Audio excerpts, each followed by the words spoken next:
Syederalun pasca banjir bandang di Biren sepanjang jalan nasional mulai dari Gandapura hingga Biren muncul lubang jalan yang sangat membahayakan pengendara. Lubang tersebut berdiameter 1 meter lebih.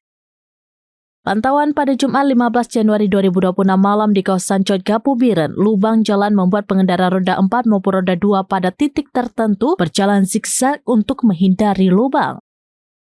Sejumlah pengendara mengatakan kondisi jalan nasional pada kawasan tertentu sangat membahayakan pengendara, apalagi saat hujan, lubang jalan tidak terlihat sehingga banyak kendaraan terperosok.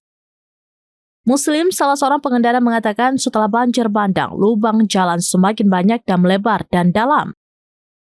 Ada yang kedalaman mencapai 20 cm dengan diameter 50 cm lebih. Setelah banjir, lubangnya semakin melebar sampai ke tengah badan jalan. Kerusakannya tidak hanya di satu titik, tapi banyak dan jaraknya berdekatan antara satu dan lainnya. Selain membahayakan pengendara, lubang tersebut juga bisa berpotensi terjadi kecelakaan lalu lintas. Banyak kendaraan terpaksa melambat secara mendadak guna menghindari hantaman aspal yang rusak.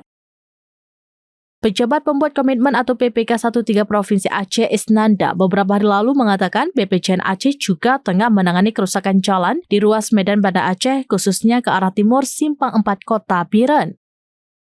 Isnanda menyebutkan pihaknya sudah melakukan survei ke sejumlah titik jalan rusak untuk menentukan langkah penanganan. Dari Biren, Hismadin Idris, rampinews.com.